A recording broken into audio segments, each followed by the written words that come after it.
E vamos para a parte 2 da nossa série Entendendo a História da Arte.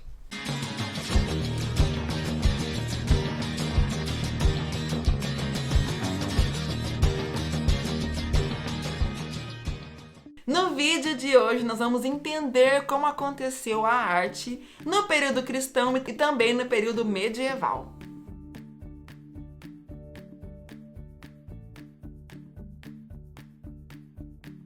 Vamos começar pela parte histórica.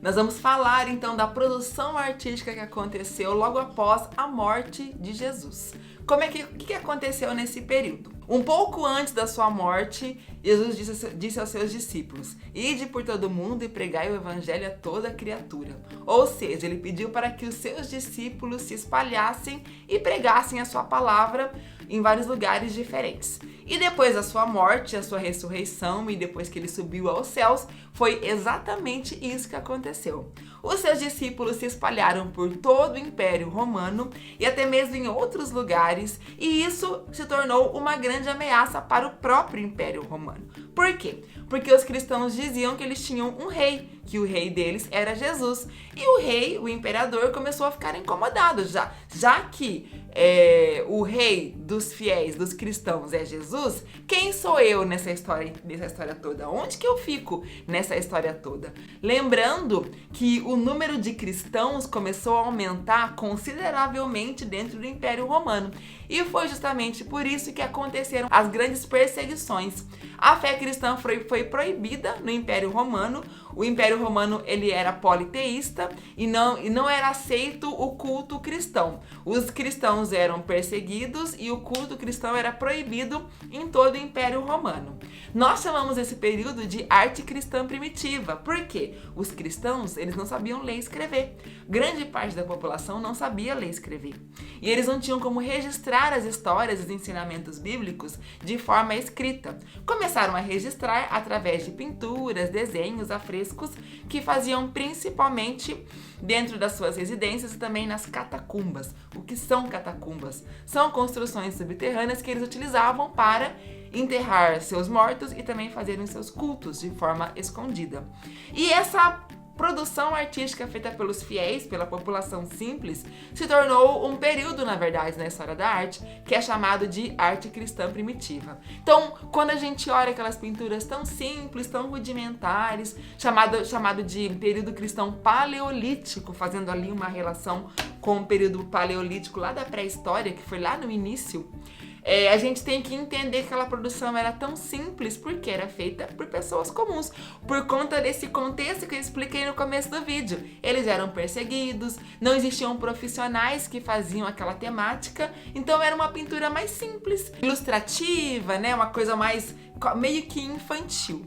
Depois, quando a fé cristã foi aceita, né, começou a ser tolerada, e depois quando ela se tornou a fé oficial do império, o negócio mudou, a moeda virou, porque agora profissionais estavam encarregados em fazer toda a produção artística. Então nós temos um florescer da arquitetura, dos templos, das igrejas, né, das basílicas, das catedrais. Nós temos também um florescer da arte com temática cristã, com uma pintura muito rica, cheia de elementos, cheia de técnicas, de materiais muito nobres que não eram utilizados lá no primeiro período da fé cristã, da história cristã.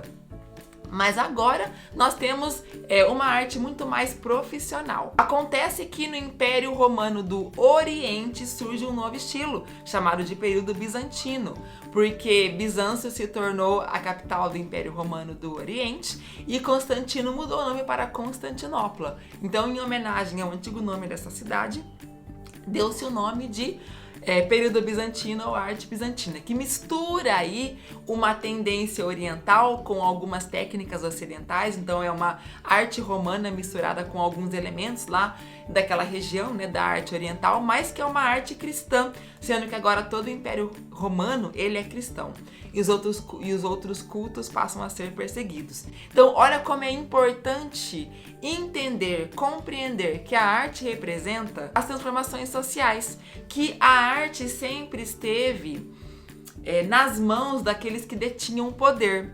Então lá no período antigo, da história antiga, era o poder político, o poder maior que existia. Então a arte estava sempre ali de acordo com os gostos do faraó, ou também a questão da religiosidade, que era muito forte, né, naquela civilização. Então todas as entidades que detinham o poder, elas também meio que mandavam na produção artística. E agora, no período cristão, a mesma coisa. Nós estamos falando de um período que começa ali entrando na Idade Média com a arte românica, depois com a arte gótica, e essa questão do poder da religião se torna muito visível dentro da produção artística, sendo que grande parte da produção artística desse momento, desse período, agora no período medieval, tem uma ligação com a fé cristã. Representa principalmente personagens importantes da história cristã, porque o grande poder daquela época era o poder religioso. Quais são as características dessa produção artística? Dentro da arquitetura, construções das igrejas. No período românico eram igrejas fortalezas divinas, porque tinham um caráter de proteção para os peregrinos principalmente. Depois, no período gótico, eram igrejas que representavam a luz divina, iluminadas, coloridas. Igrejas altas que representavam o poder da fé cristã. Então, tudo que eles faziam, tudo que eles produziam, apontava para as suas crenças. Apontava para elementos que eles queriam representar através daquela atividade. O período gótico é considerado o último grande período da arte medieval e já está ali com um pezinho no Renascimento, tanto que num certo período de tempo tem uma controvérsia ali entre alguns escritores se ainda era gótico, se agora é Renascimento, porque tem algumas coisas ali que se misturam, que se convergem.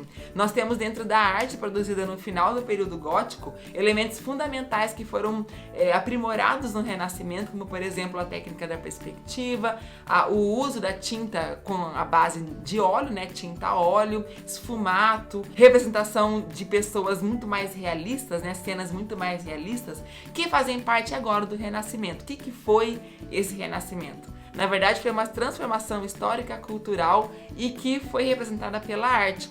A arte servia para representar o conhecimento, assim como os gregos e os romanos também faziam. Por isso que no Renascimento houve um súbito reviver dos ideais clássicos da antiguidade clássica greco-romana.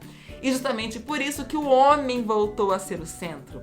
Em toda a arte cristã, em toda a arte medieval, quem era o centro? Era a fé, era o divino, era a religião, era a igreja. Agora, no Renascimento, o homem volta a ser o foco, o tal do antropocentrismo, em detrimento do teocentrismo, que foi muito forte durante a Idade Média. E agora no Renascimento, porque houve uma transformação de pensamento, de ponto de vista, com a questão do cientificismo, do racionalismo e assim por diante, a produção artística também se transforma. Assim como os gregos buscavam o realismo, os renascentistas da mesma forma buscavam aprimorar técnicas que davam a ilusão de naturalismo, de realismo na sua produção artística, tanto na escultura quanto na pintura. Para isso, desde estudos de anatomia e até de matéria-prima, de materiais que propiciavam essa característica, se fez cada vez mais presente para que eles pudessem representar de forma tão real todas as cenas ali que nós vemos nessas obras do Renascimento. E no Renascimento, assim como em todos os períodos da história da humanidade, a arte representou o que estava acontecendo. Assim como Kandinsky já afirmou, toda a arte é filha do seu tempo. Por isso que é impossível a gente entender a história da arte sem entender o contexto no qual ela está inserida. Eu espero que você tenha gostado. Aproveita, já deixa aquele like, se inscreva no canal se ainda não for inscrito e compartilhe nas redes sociais. Um grande beijo, fiquem com Deus e até o próximo vídeo.